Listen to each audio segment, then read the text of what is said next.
সুপ্রভাত মানুষজন, কেমন আছেন আপনারা? ভালো কিনা? মনটা ভালো কিনা?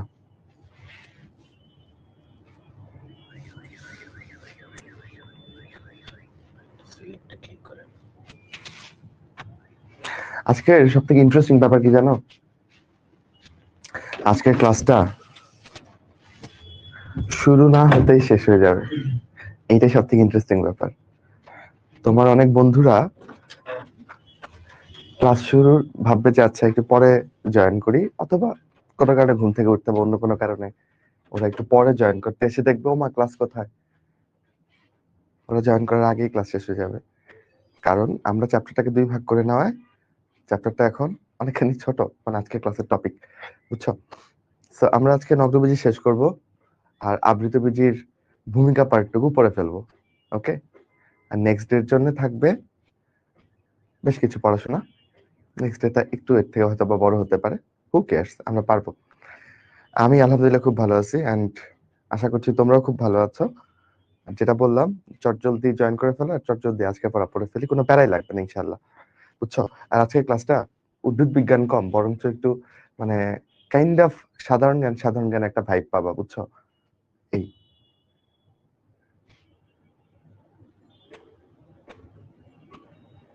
ওকে, সো তোমরা একটু জয়েন করতে থাকো, আমি আর একটা মিনিট সময় নেই। ওয়েব অ্যাপ থেকে আর ফেসবুক থেকে যারা দেখছো আমাকে বললো তো ঠিকঠাক দেখা যাচ্ছে কিনা। হ্যাঁ ভাই, খুব ভালো আছে। তোমরা যে আমার খোঁজ নাও এসে যে ভাই ভালো আছেন, কেমন আছেন, ভালোই লাগে, তাই না? এই যান্ত্রিক জীবনের মাঝখানেও আমরা একটা আলাদা ভার্চুয়ালি একটা, কি বলবো, টিম বলো, পরিবার বলো, যাই। ওকে, তাহলে তোমরা জয়েন করতে থাকো, জাস্ট এ সেকেন্ড। ওই গাছটা দিও।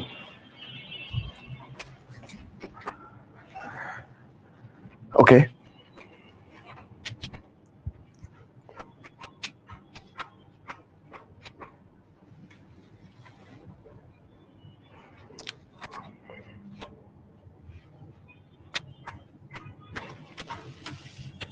আমরা বেসিকলি নগ্নবীজি উদ্ভিদ নিয়ে পড়বো। তো আমার কাছে কোনো নগ্নবীজি উদ্ভিদ নাই, কিন্তু কাছাকাছি বৈশিষ্ট্যের একটা উদ্ভিদ আছে, সেই উদ্ভিদটাকে আমদানি করলাম। হ্যাঁ, স্টুডিও তো এটি আমদানি করলাম, ঠিক আছে?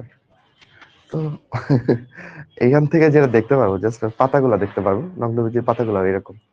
তো ও আজকে শোভা পাক, আজকে যেহেতু উদ্ভিদ নিয়ে পড়বো, ও আমার সামনে থাকুক, আমি মানুষকেও পড়াই, গাছকেও পড়াই, এরপর দেখা যাক কে ভালো বুঝতে পারে পড়া। ঠিক আছে, ক্লাস শেষে তোমাদেরকে প্রশ্ন করব, আর আমার সামনে যে গাছটা আছে ওকেও প্রশ্ন করব, দেখবো কে বেশি উত্তর দেয়। সো ওকে, তাহলে আমরা পড়াই যাই বাচ্চারা, ঠিক আছে? আচ্ছা, তো আমার সাথে তুমি এই তো অ্যারাউন্ড 1 ঘন্টা থেকে 1.5 ঘন্টা থাকলেই দেখবো যে পড়া শেষ হয়ে যাচ্ছে, বুঝছো? ওকে, চলো, আর ভূমিকা নেই। তো আমরা শুরু করছি নগ্নবীজি এবং আবৃতবীজি, ঠিক তো বাচ্চারা? প্রথমে তাহলে নগ্নবীজির খেলা, ফাইন। সো নগ্নবীজির ইংরেজিটা একটু দেখো, তাহলে একটু এটাকে জুম আউট করি, তাই আমার সাথে যারা না আবার। ওকে, সো নগ্নবীজির ইংরেজি হচ্ছে জিমনোস্পার্ম। জিমনো মানে নগ্ন, আর স্পার্ম মানে হচ্ছে বীজ, বুঝছো? তাহলে জিমনোস্পার্ম মানে কি বলো? কয়টা ক্লাস, এই চ্যাপ্টারে 2টা ক্লাস নিবো ভাবছি, তোমাদেরকে একটু আরাম দেওয়ার জন্য, বুঝছো? তো খুবই আরাম পাবা, দেখো শেষ হয়ে যাবে, বললাম না ক্লাস শুরু করার আগে শেষ হয়ে যাবে, থাকো খালি। আচ্ছা, গাছ কেমন আনসার দিব আমার কানে কানে বলবে, আমি কান পাতবো তারপর বলবে, বুঝছো? এটাকে আবার কেউ সাইকাস ভাইবো না, হ্যাঁ? তাহলে খুব মানে ভন্ডামি হয়ে যাবে যদি এটাকে সাইকাস বলি। এটা সাইকাস না, এটা হচ্ছে একটা, এটাকে বলে হচ্ছে ফোনিক্স পাম বলে, দেখছো? আচ্ছা, এটা আবার খেজুর গাছে পাইবো না, ওর একটা যদিও খেজুরের মতো হাড়ি আছে, এটা জাস্ট ভাব নেওয়ার জন্য ওকে খেজুর গাছ বানানোর একটা ব্যর্থ প্রচেষ্টা। আমার যে বন্ধু আছে অন্তর সাহা, ওর অনেক বুদ্ধি আসলে। ও বললো যে আচ্ছা দাঁড়া, এখানে একটা হাড়ি বেঁধে দেই, তাহলে এটাকে মনে হবে খেজুর গাছ। আচ্ছা, গাছের ব্যাপার শেষ, চলো পড়ায় ফিরি। সো জিমনোস্পার্ম শব্দটাকে ভাঙলাম আমরা নগ্নবীজি, আরেকটা শব্দ ব্যবহার করে নগ্ন না বলে এটাকে ব্যক্তবীজী বলে, বুঝছো? আবৃতবীজীর ইংরেজি হচ্ছে এনজিওস্পার্ম, আর নগ্নবীজীর ইংরেজি হচ্ছে জিমনোস্পার্ম। অনেক সময় প্রশ্নে নগ্নবীজী আবৃতবীজী কথাগুলো না বলে জিমনোস্পার্ম এনজিওস্পার্ম বলে, আমরা যেন ডাউট না খাই। ওকে, ক্লাস মাত্রই শুরু হয়েছে, প্যারা নিও না। আচ্ছা, তাহলে পারবো। আর ব্যক্তবীজী বললেও কাকে বুঝবো? নগ্নবীজীকে বুঝবো। আবার আরেকটা শব্দ ব্যবহার করে, সেটা হচ্ছে গুপ্তবীজী। তো গুপ্ত মানে কি? বীজটা কোনো বীজে, কোনো ফলের মধ্যে গুপ্ত হয়ে আছে, লুকিয়ে আছে, তো এটা তো আবৃতবীজী মিন করবে। তাহলে ব্যক্তবীজীর বিপরীত শব্দ হচ্ছে গুপ্তবীজী। ওকে, ওকে। তারপর এই যে এই জিমনোস্পার্ম শব্দটা, এটা প্রথম ব্যবহার করেন থিওফ্রাস্টাস। থিওফ্রাস্টাস হচ্ছে আমাদের উদ্ভিদ বিজ্ঞানের জনক, বুঝছো? বায়োলজির জনক কে মনে আছে? এরিস্টটল, উনারই স্টুডেন্ট থিওফ্রাস্টাস। ওরাই ভাগ বাটোয়ারা করে বায়োলজি নিয়ে নিচ্ছে। জুওলজির জনক এরিস্টটল, উদ্ভিদ বিজ্ঞানের জনক থিওফ্রাস্টাস। ও একটা বই লিখে গেছে। ও বই লিখছিল হচ্ছে গ্রিক ভাষাতে, পরে ওইটাকে আমরা ইংরেজি এবং ল্যাটিন ভাষায় অনুবাদ করছি।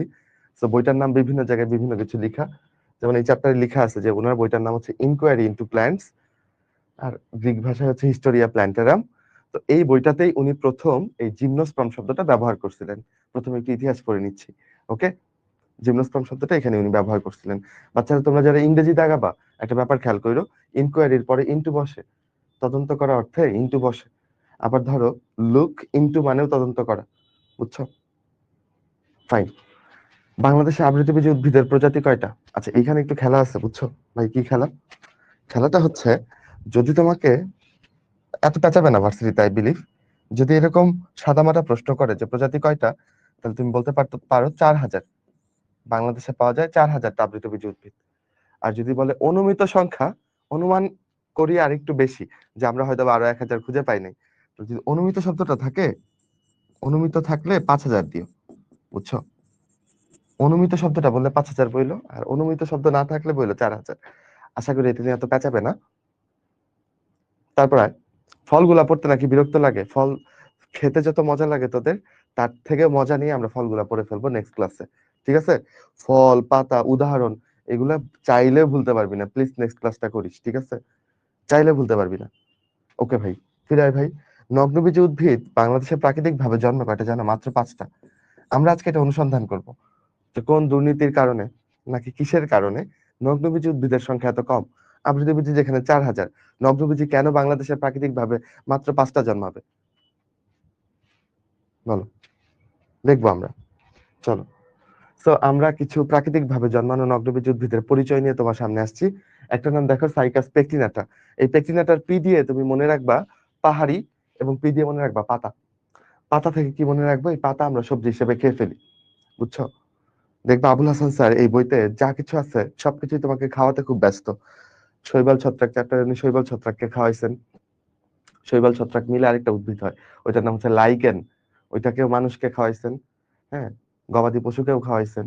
এরপর আমরা টেরিডোফাইটে গিয়ে ফার্ন উদ্ভিদ আছে, ওইটাও আমরা খাইছি। তো নগ্নবীজী উদ্ভিদ আমরা খাবো, সব উদ্ভিদই খাওয়াইছেন। তো সাইকাসের পাতা আমি কখনো খাই নাই। সাইকাস পেকনেটার পাতা খাওয়া হয়, আর এটা পাহাড়ি এলাকাতে জন্মে। কোন পাহাড়ি এলাকা? এই চট্টগ্রামে কার কার আছে? হাত তুলে ফেলো তো। তোমরা কি কোনোদিন চট্টগ্রামের বাড়িয়া ডালায় গেছো? আমার ছোটবেলা থেকে ইচ্ছা ছিল যে গিয়ে একটু প্রাকৃতিক ভাবে জন্মানো সাইকাস দেখে আসি। আল্লাহ এখনো এই স্বপ্ন পূর্ণ করে নাই, হয়তো বা কখনো করতে পারবে, করবেন। আচ্ছা, এরপর আরেকটা উদ্ভিদ যেটা প্রাকৃতিক ভাবে জন্মায়। ওকে, নোট করতে হবে না রে, এই নোট আমি তোরে দিয়ে দিব, ঠিক আছে? তুই কেন কষ্ট করে নোট করবি? তুই বুদ্ধিমান হইলে ক্লাসের পর ক্লাসে শিখে ফেলবি। ওকে, আচ্ছা। তারপর আরেকটা উদ্ভিদকে শিখাবো, এটার নাম পোডোকার্পাস নেরিফোলিয়াস। পোডোকার্পাস নেরিফোলিয়াস দেখতে বাঁশের মতো, ওইটাকে আমরা বাঁশ পাতা উদ্ভিদ বলি, কিন্তু আসলে ও বাঁশ না, আসলে ও নগ্নবীজী উদ্ভিদ। ওকে, বাঁশ কিন্তু আবৃতবীজী। এরপর আরেকটা উদ্ভিদ সম্পর্কে জানবো, যে আসলে হইতে চাইছিল আবৃতবীজী, বাট পরিবারের চাপে ফাইনালি সে নগ্নবীজী হয়েছে, বুঝছো? ওর নাম হচ্ছে নিটাম। ওকে, নিটাম। সো নিটামের কি কি বৈশিষ্ট্যের জন্য আপনি ওকে এত বড় তকমা দিলেন? ও আবৃতবীজী হইতে চাইছিল, এটা কেমনে বললেন? চলো আমরা দেখি। দেখো, নিটামটা একটা কাষ্ঠল লতানো উদ্ভিদ। মানে কি? ওর কাণ্ডটা বেশ লতানো কিন্তু শক্তপোক্ত। আবার ওর পাতাটাও আবৃতবীজী উদ্ভিদের মতো, বুঝছো? আবার ওর জাইলেমের মধ্যে ভেসেল কোষ আছে। আচ্ছা, এটা থাকার মাহাত্ম্য কি? বাচ্চারা তোমরা ছোটবেলা থেকে পড়ছো যে জাইলেম ফ্লোয়েম এগুলা কি করে? পানি পরিবহনে হেল্প করে, রাইট? পানি বা খাদ্য পরিবহনে উদ্ভিদে। তো জাইলেমের মধ্যে 4 রকমের কোষ পাওয়া যায়। তোমরা টিস্যুতন্ত্র চ্যাপ্টার পড়ার পরে আশা করি এগুলো জানো। Tracheid, vessel, xylem fibre, xylem parenchyma. এবার সৃষ্টিকর্তা 2 হাত ভরে দিয়েছেন হচ্ছে আবৃতবীজী উদ্ভিদকে। আবৃতবীজী উদ্ভিদের ক্ষেত্রে কোনো কার্বন্য করে নাই, বুঝছো? কিন্তু নগ্নবীজী যেহেতু তার থেকে একটু কম উন্নত, ওকে একটু কম দিছেন। হ্যাঁ, আবৃতবীজীর জন্য ইউনিক ভাবে রেখে দিচ্ছেন জাইলেম থেকে ভেসেল কোষ এবং ফ্লোয়েম থেকে সঙ্গী কোষ, যে এটা আমি আর কাউকে দিব না, এটা শুধু সবচেয়ে উন্নত উদ্ভিদ আবৃতবীজী উদ্ভিদের জন্যই, বুঝছো? তাহলে কোনো নগ্নবীজিতেই তুমি কি খুঁজে পাবা না? ভেসেল কোষ খুঁজে পাবা না এবং তুমি সঙ্গী কোষ খুঁজে পাবা না। কিন্তু এই যে একটা উদ্ভিদ নিটাম, ও কিন্তু ওর জাইলেমে কিন্তু ভেসেল কোষ আছে। তাহলে ও বলো মানে গোপনে গোপনে আবৃতবীজী হওয়ার পায়তারা না, বলো?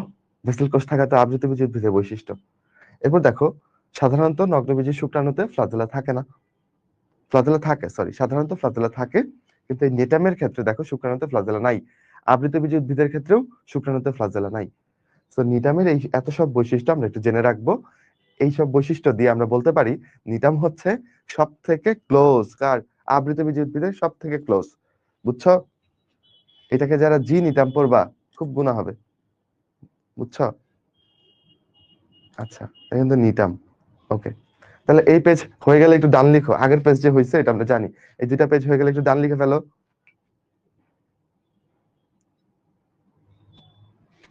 ডান লিখে ফেলো, ডান লিখে ফেলো। যে ভাই পারছি এগুলো সোজা পড়া।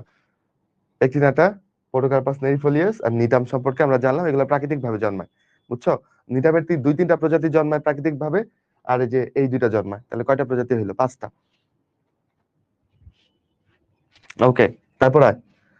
এরপর কি করব? এই ছবিগুলো একটু দেখি, দেখা যায় কি, নাকি একটু অন্য জায়গায় ওপেন করি? দাঁড়াও।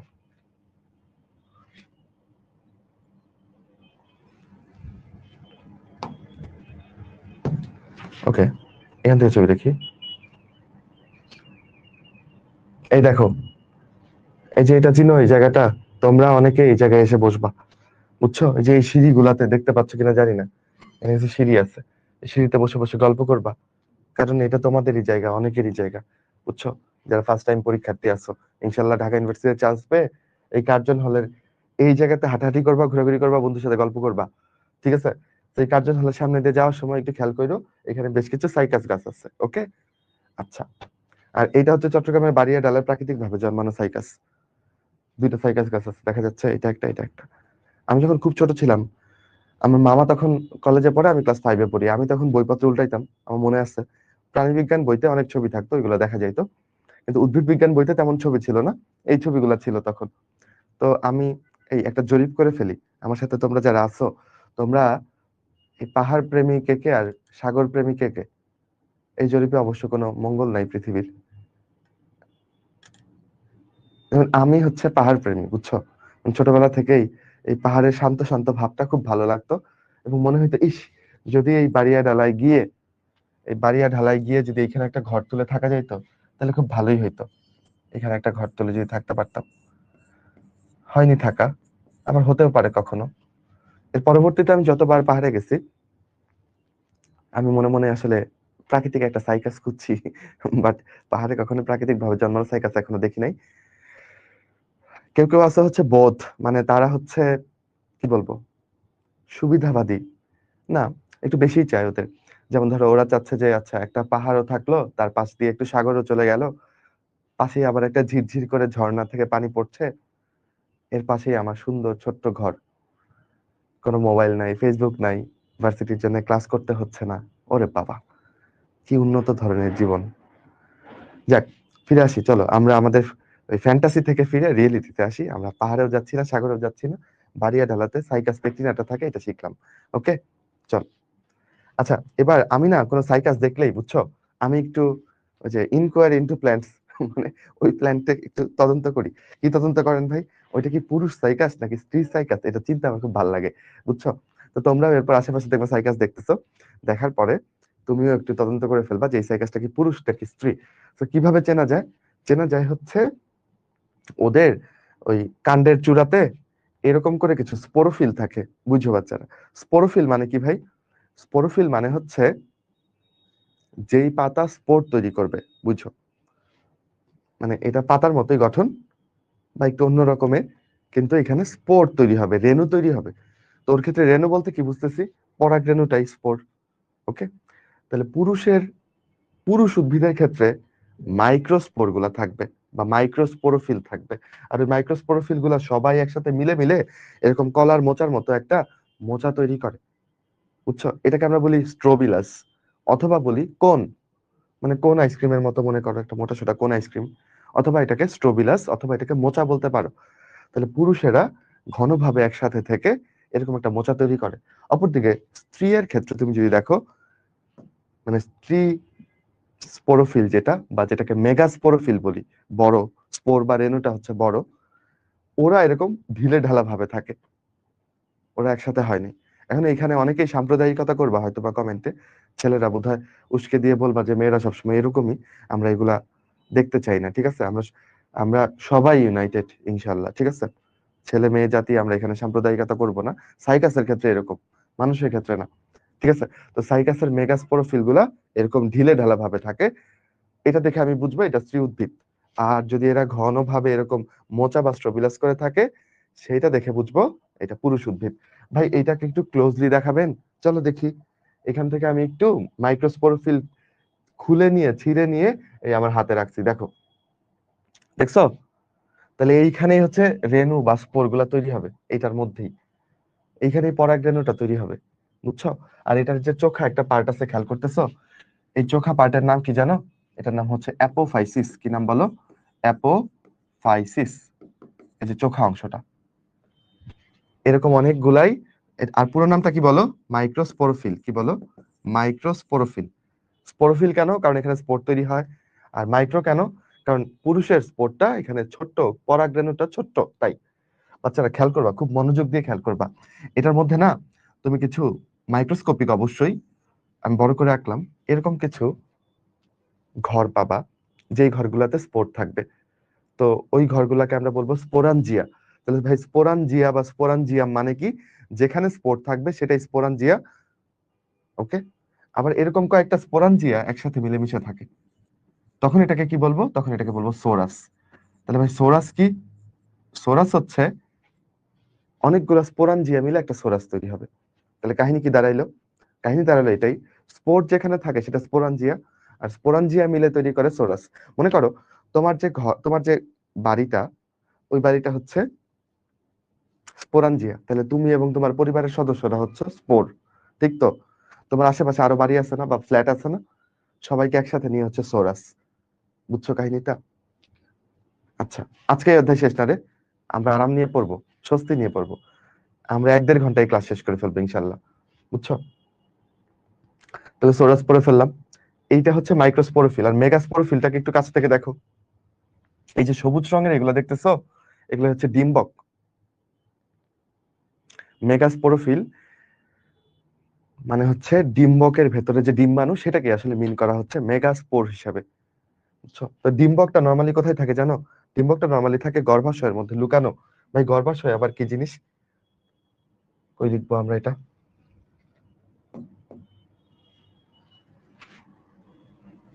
তো গর্ভাশয়টা বেসিক্যালি এরকম, রাইট? এটা হচ্ছে গর্ভমুণ্ড। তো এইটার ভেতরে এই ডিম্বকটা থাকে, লুকানো থাকে। এই ডিম্বকটা হয় বীজ, গর্ভাশয়টা হয় ফল নিষেকের পরে, তাই তো? কিন্তু নগ্ন বীজের ক্ষেত্রে তো কোনো গর্ভাশয় নাই, তাই তো ও নগ্ন। তো ডিম্বকটা কি গর্ভাশয়ের ভেতর লুকানো থাকবে? না, ও ডিম্বকটা উন্মুক্ত থাকবে। কোথায় উন্মুক্ত থাকবে? মেগাস্পোরোফিলের কিনারায়। তাহলে সবুজ রঙের এগুলা যে দেখতেছো, এগুলা উন্মুক্ত ডিম্বক, যেগুলা পরবর্তীতে বীজে পরিণত হবে, অথবা এরা বীজ হয়ে গেছে, হুনোস। এখন আমি আমার জীবনে না খুব কম সাইকাস দেখছি, বুঝছো? মানে আমি ছোটবেলায় তো ময়মনসিং এ ছিলাম। আচ্ছা ঢাকা দিয়ে এক্সাম্পল দিই, ময়মনসিং এ বোধহয় 2-3টা দেখছিলাম। আর ঢাকায় আমাদের ঢাকা মেডিকেল কলেজের অডিটোরিয়ামের সামনে 2টা সাইকাস আছে, বুঝছো? কিন্তু যিনি লাগাইছে এই 2টা সাইকাস, উনি খুবই বেরসিক। কারণ দুইটাই হচ্ছে ফিমেল সাইকাস, স্ত্রী সাইকাস, বুঝছো? ওরা যে একটু যৌন জনন করবে এটার সুযোগও রাখে না, আশেপাশে আর কোনো সাইকাস নেই। তাহলে ধরলাম ওরা যৌন জনন করতে চায়, তাহলে কিভাবে করা সম্ভব? কার্জন হলে ধরলাম একটা পুরুষ সাইকাস আছে, বুঝো? ঠিক আছে, সাইকাসের যৌন জনন পড়তেছি, তোমাদের প্রজনন নিয়ে আগ্রহ আছে আমি জানি, সেটা উদ্ভিদ হোক আর প্রাণীর হোক। তাহলে মনোযোগ দিয়ে শুইনো। সো কার্জন হলে মনে করো একটা পুরুষ সাইকাস আছে, তার মধ্যে মাইক্রোস্পোর তৈরি হয়েছে বা পরাগরেণু তৈরি হয়েছে। সেই পরাগরেণু এই যে স্ট্রোবিলাস থেকে বা এই মাইক্রোস্পোরোফিল থেকে উড়ে উড়ে পরাগরেণুটা আসবে। কোথায় আসবে? ওর আশেপাশে আবার কোনো স্ত্রী সাইকাস নাই, ওকে উড়ে উড়ে আসতে হবে কোথায়? ঢাকা মেডিকেল কলেজের অডিটোরিয়ামে। ডিস্টেন্স মনে করো 1.5 থেকে 2 কিলোমিটার। বুঝছো? কোনো পতঙ্গ কিন্তু এখানে গিয়ে বসবে না, কোনো পতঙ্গ কিন্তু পরাগায়নে হেল্প করবে না। কেন করবে না? কারণ কিসের লোভে পোকা গিয়ে এখানে বসবে? তুমি পোকা হইলে এখানে বসতা? বলো, তুমি বসতা? কি আছে ওর মধ্যে? না মধু আছে, না সৌন্দর্য আছে। তো পোকা ওদের পরাগায়নে হেল্প করে না। বুঝছো? ওদের টোটালি ডিপেন্ড করতে হয় বাতাসের উপর। ওরা সবাই বায়ু পরাগী। তাহলে এখান থেকে একটা পরাগরেণু বের হইলো, উদ্দেশ্য সে খুঁজে পাবে একটা ডিম্বককে। এই যে এখানে আসবে সে, একটা ডিম্বককে খুঁজে নিবে এবং ডিম্বকের এই রন্ধ্রে সে পতিত হবে। এই ডিম্বক রন্ধ্রে সে পতিত হবে, এটা হচ্ছে তার জীবনের টার্গেট। কিন্তু দেখো ঢাকার এই ধূলিযুক্ত আকাশে, ঢাকার এই ধূলিযুক্ত আকাশে এই যে 2 কিলোমিটার উড়ে এসে একটা একটা ডিম্বকের এই ছোট্ট ডিম্বক রন্ধ্রে একটা পরাগরেণু এসে পড়বে, এইটা সম্ভাবনা কত পার্সেন্ট? তোমরা যা সম্ভাবনার ম্যাথ করছো, একটু বলো এটা সম্ভাবনা কত পার্সেন্ট? খুবই মিনিমাল না? খুবই মিনিমাল। দ্যাটস ওয়াই ওদের যৌন জনন এত কষ্টের। বুঝছো? এই জন্য সাইকাসের সংখ্যা এত কম। আমরা যে বললাম যে কেন আবৃতবীজী উদ্ভিদের সংখ্যা বাংলাদেশে 4,000টা প্রজাতি, কেন নগ্নবীজী মাত্র 5টা? কারণ নগ্নবীজির যৌন জনন খুবই খুবই টাফ। এই তো, এটাই তো কথা। কিভাবে জানবে কোথায় একটা আছে? দৈব ভাবে উড়ে উড়ে যদি এসে পড়ে তাইলে যৌন জনন হবে, আদারওয়াইজ হবে না। বুঝছো? না না না, চম্বক টম্বক নাই তো, এটা আল্লাহ আল্লাহ করতে হবে, যদি একটা আসে তাইলে হবে, নাইলে তো হবেই না। এই জন্যই তোদের সংখ্যা তো কম। বুঝছো? ও তো জানেই না এখানে যা আছে, আমি না জানি। আচ্ছা, বুঝছো কাহিনীটা? ক্লিয়ার? তো ওদের জনন হয় 2 রকমের, জননটা আমরা পড়ে ফেললাম। একটা হচ্ছে যৌন জনন, কিভাবে হইলো সেটা তো তুমি দেখলাই। আরেকটা হচ্ছে অযৌন জনন। অযৌন জননটা কেমন হয় জানো? মার্চ এপ্রিল মাসে না ওই গাছের কিনারাতে আবার কিছু বের হয় যে কি বলে এটাকে, মুকুলের মতো বের হয়। ওই মুকুল গুলা কেটে নিয়ে তুমি আবার রোপণ করে ফেলতে পারো, সেখান থেকে আবার সাইকাস পেতে পারো। আপনি নিয়ে দিয়ে দিবেন ভাইয়া, খুবই ভালো, খুবই ভালো প্রস্তাব। না আমার একদমই কাম কাজ নাই, বুঝছিস? তো আমি এখন থেকে সাইকাসের পরাগায়নের জন্য কাজ করব। ঠিক আছে? ওকে, খুবই ভালো কথা। কি নিয়ে কথা বলতেছিলাম সেটাই ভুলে গেলাম। তাহলে এই মুকুল থেকে তুমি যদি মনে করো কোনোভাবে আমরা ভার্সিটি টার্সিটি চান্স চান্স পাইলাম না, জীবনের গতি খুঁজে পাচ্ছি না, ঠিক আছে, তখন কিন্তু আমরা সাইকাসের ব্যবসায় জড়িয়ে যেতে পারি। হ্যাঁ, এবং সাইকাসের কিন্তু ভালো দাম। আমি একবার কিনতে গেছিলাম, পরে দেখি যে 5,000 টাকা দাম চাচ্ছে। সাইকাস রিভোলুটা একটা 5,000 টাকা দাম চাচ্ছে। পরে ভাবলাম না, এত টাকা দিয়ে সাইকাস কেনার মতো অবস্থায় আমি নাই। পরে এই যে অন্য গাছ কিনছি তোমাদেরকে দেখানোর জন্য। সো তুমি চাইলে নার্সারিতে সাইকাসের যে মুকুলটা বের হয় সেটাকে কেটে নিয়ে লাগাইতে পারো এবং ওইখান থেকে নতুন সাইকাস পাবা। দাম কিন্তু ভালোই আছে। ওকে, আচ্ছা, ওকে। না, আপনারা মানবতার ফেরিওয়ালা হয়েন, আপনারা ঢাকা ইউনিভার্সিটিতে চান্স পেয়ে, আমি তো সন্ধান দিয়েই দিলাম, সাইকাসের কষ্টের কথা তো জানিয়েই দিলাম। তাহলে এই কষ্টের সমাধান আপনারা করেন, ঠিক আছে? এটাকেও একটা জীবনের টার্গেট হিসেবে নেন। ওকে, তারপর গেল, বুঝলি? হলো? আচ্ছা, এরপরে এই যে কিছু গাছ নিয়ে যে বললাম একটু আগে, এই পাইনাস, এগুলা হচ্ছে আমাদের প্রাকৃতিক ভাবে জন্মায় না, বুঝছো? কিন্তু এগুলাকে আমরা বাগানে লাগাই। পাইনাসটাও একটা নগ্নবীজি। এই দেখো, এটাকে দেখে অনেকেই মনে করবা এটা বোধহয় জাম। এটা কিন্তু জাম গাছ না রে, এটা কি বল, এটা হচ্ছে নিটাম। হ্যাঁ, ওই যে কাষ্ঠল লতানো উদ্ভিদ দেখো, ওর ডাটাটা একটু কাঠের মতো এবং লতানো, এবং এগুলা কিন্তু ওর বীজ, কোনো ফল নাই কিন্তু, আবার খায় ফেলে না। বুঝছো? এরপর দেখো আরেকটা উদ্ভিদকে চিনাই, এর নাম জিঙ্কো বাইলোভা। বুঝছো? ও যেই শ্রেণীর অন্তর্ভুক্ত, এটার নাম হচ্ছে জিঙ্কোফাইটা, কি বলো, বা গিঙ্গো বাইলোভাও বলে অনেকে। বুঝছো? মানে গিঙ্গো বাইলোভা মানে সঠিক উত্তর, সঠিক প্রনাউন্সিয়েশন। তো জিঙ্কো বা গিঙ্গো যাই বলো, সো ওরা গিঙ্গো ফাইটার অন্তর্ভুক্ত। বুঝছো? আচ্ছা, তো এটা একটা জীবন্ত ফসিল। মানে এই উদ্ভিদটা, ভাই ব্রাদার যারা ছিল এরা সবাই মরে ভূত, বাট ওরা এখনো এক্সিস্ট করতেছে পৃথিবীতে। বুঝছো? এই উদ্ভিদের ফসিলও পাই, আবার ওদেরকে জীবন্ত অবস্থাতেও পাচ্ছি। আমাদের এই চ্যাপ্টারে 2টা জীবন্ত ফসিল পাবো, একটা হচ্ছে সাইকাস আর একটা হচ্ছে এই গিঙ্গো বাইলোবা। ওকে, আর ঢাকা ইউনিভার্সিটির বোটানিক্যাল গার্ডেনে তুমি এই এফেড্রা উদ্ভিদটা দেখতে পাবা। এফেড্রা কেন ইম্পর্টেন্ট? এই এফেড্রা থেকে তুমি একটা ঔষধও বানায় ফেলতে পারবা। ওইটা হচ্ছে শ্বাসকষ্টের বিরুদ্ধে কাজ করে, ওইটার নাম এফেড্রিন। এ তো একদম ইজি, এফেড্রা থেকে এফেড্রিন। এর ব্যাপারে আরেকটা তথ্য না দিলেই না, এই এফেড্রাতেই প্রথম দিনিশেক ব্যাপারটা আবিষ্কৃত হয়। দিনিশেক একটা আবৃতবীজী উদ্ভিদের জিনিস, নগ্নবীজী উদ্ভিদ এটা হয় না, বাট এই এফেড্রাতেই ওইটা ঘটে, এটা ব্যতিক্রম। এবং কাকতালীয় ভাবে ব্যতিক্রমটার মধ্যেই আমরা প্রথমে এই ঘটনাটা আবিষ্কার করি। লাখ লাখ আবৃতবীজী উদ্ভিদ আছে, ওইখানে আমরা দিনিশেক আবিষ্কার করি নাই, আমরা এই এফেড্রাতে এটা আবিষ্কার করছি, দিনিশেক। ওকে, আচ্ছা ফাইন। এরপরে দেখো, এইটাই তোমার বাঁশ পাতা উদ্ভিদ, বাঁশের পাতার মতো। এটার নাম হচ্ছে পোডোকার্পাস নেরিফোলিয়াস। শিখছো? Very good. এটাও একটা নগ্নবীজী উদ্ভিদ। ওকে, ক্যাকটাসের মতো দেখতে। তাহলে তো দেখলাম। এরপর এই ছবিটা দেখতো ভাই, এই ছবিটা দেখ। এটা কি? এটা হচ্ছে সেই স্পোর, সরি এই কি বলে এটাকে, স্ট্রোবিলাস বা মোচা। এখান থেকে আমি একটা মাইক্রোস্পোরোফিল তুলে নিলাম, তাহলে এমন দেখবো। চোখাংশটাকে কি বলে? অ্যাপোফাইসিস। এখানে কি থাকবে? সোরাস। তো সোরাস মানে কি? স্পোরাঞ্জিয়ার গুচ্ছ, তাই তো? আচ্ছা, বুঝছো ব্যাপারটা? এবার খেয়াল করো বাচ্চারা, এইটা কি ভাই? এটা দেখে তো কিছু বুঝতেছি না। এইটা হচ্ছে সাইকাসের একটা শুক্রাণু, বুঝছো? সাইকাসের শুক্রাণু হচ্ছে উদ্ভিদের মধ্যে সবচেয়ে বড়। তাহলে পরীক্ষাতে কিন্তু এটা আসবে, উদ্ভিদের মধ্যে সবচেয়ে বড় শুক্রাণু কার? তুমি বলবা সাইকাসের। দেখতে এটা কিসের মতো? লাটিমের মতো। এখন আমার প্রশ্ন হচ্ছে, এটা কি এদের সাইজ কি লাটিমের মতো, নাকি এদের শেপ লাটিমের মতো? বলো তো দেখি। পোলাপান পড়ে ঠিকই, কিন্তু পড়া বুঝতে পারে না। এই যখন করোনা ভাইরাস আসলো, বুঝছো,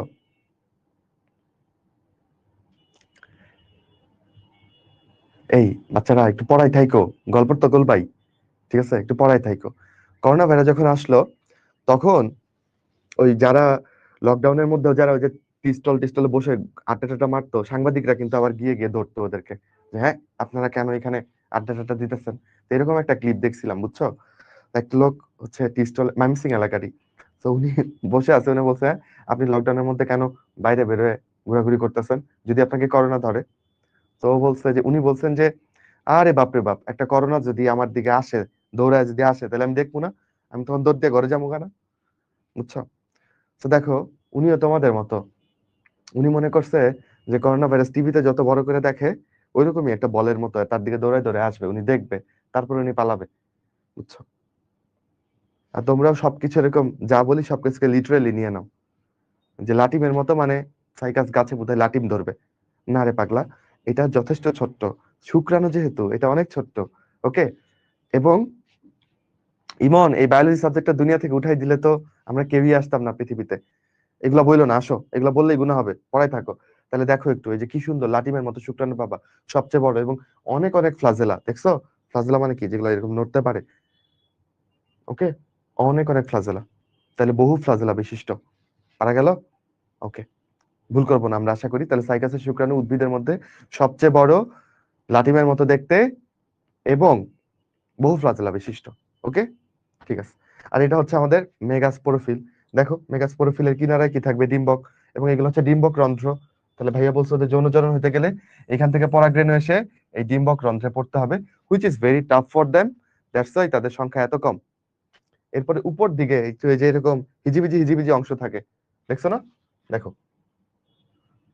এই দেখো, এই যে উপর দিকের এই পার্টটা সাপের ফনার মতো দেখতে লাগে, এই যে উপর দিকের এই অংশটা, এটাকে বলা হয় পিনিউল। কি বলে বলো? বুঝছো? এটাকে বলা হয় পিনিউল। ওকে। এন্ড এই জিনিসটা যদি শুকায়, শুকাইলে পরে এই আরেকটা বিজনেস আইডিয়া দেই, যারা পড়ালেখা করবা না, এই যে এই বায়োলজি ক্লাসে এসে বায়োলজিকে তিরস্কার করতেছো, তাদেরকে বিজনেস আইডিয়া দিয়ে দেই। তারা হচ্ছে ভন্ড ব্যবসায়ী হইতে পারো। তোমরা যেটা করতে পারো, সাইকাসের মেগাস্পোরোফিল গুলা কালেক্ট করে, যে এগুলোকে শুকাবা, শুকাইলে এগুলোকে এরকম সাপের ফনার মতো লাগে, বুঝছো? আর এই অশিক্ষিত বাঙালি জাতির কাছে এগুলাকে তুমি বিক্রি করবা, যে এই যে নেন, এটা হচ্ছে সর্বমণি, এটা ভিজায় খাবেন, এটা ঘরে রাখবেন, আপনার কোনো বিপদ আপদ আসবে না। এগুলো সব ভুয়া কথা, বুঝছো? কিন্তু রমরমা ব্যবসা, সর্পমণি নামে বেচে। মানুষজন ভাবে এটা বোধহয় সাপের থেকে, সাপের ভেতর থেকে বোধহয় টেনে বের করে নিয়ে আসছে। আসলে ভাই, তোমার সাইকাস গাছ থাকলে তোমার সর্পমণির কোনো অভাব হবে না। যাই হোক, বুঝছো? তাহলে সর্পমণির কোনো কাম নাই। উদ্ভিদের নগ্নবীজ উদ্ভিদের মেগাস্পোরোফিলকে শুকায়ে সর্পমুনি নামে বেচে, ভণ্ড ব্যবসায়ী ওরা। আচ্ছা, তারপর চলো, আমরা অনেক কিছু পড়ে ফেলছি, এখন একটু মিলাই দেখি চলো। কিরে বাবা, ওকে, এগুলা পড়ে ফেললাম। আচ্ছা, এখন চলো, কে কত কোটি বছর আগে পৃথিবীতে আসছে একটু হিসাব করি। পৃথিবীর বয়স কত জানো? সাপের ব্যবসা না রে, সাপ ধরে ব্যবসা করতে যাস না, জীবনের ঝুঁকি আছে। তার চেয়ে সর্বমনির ব্যবসা কর, বেঁচে থাকবি অ্যাটলিস্ট, বাবা মার বুক খালি হবে না। ঠিক আছে, আচ্ছা। সো ব্যাকটেরিয়া আসছে পৃথিবীতে সবচেয়ে আগে, বুঝছো? মানে এর আগে ভাইরাস আসছে, ওটা অ্যাকুরেটলি কত বছর আগে আমি জানি না। পৃথিবীর বয়স হচ্ছে 450 থেকে 500 কোটি বছর। আর্কিওজোয়িক যুগে, মানে অনেক আগের একটা যুগ আছে আর্কিওজোয়িক যুগ, ওই যুগে ব্যাকটেরিয়া আসছিল 360 কোটি বছর আগে। আচ্ছা, অণুজীব চ্যাপ্টারে পড়বা। উদ্ভিদের মধ্যে টেরিডোফাইট বা টেরিস বলে একটা উদ্ভিদ আছে, এটা তোমাদের সিলেবাসে, শর্ট সিলেবাসে নাই।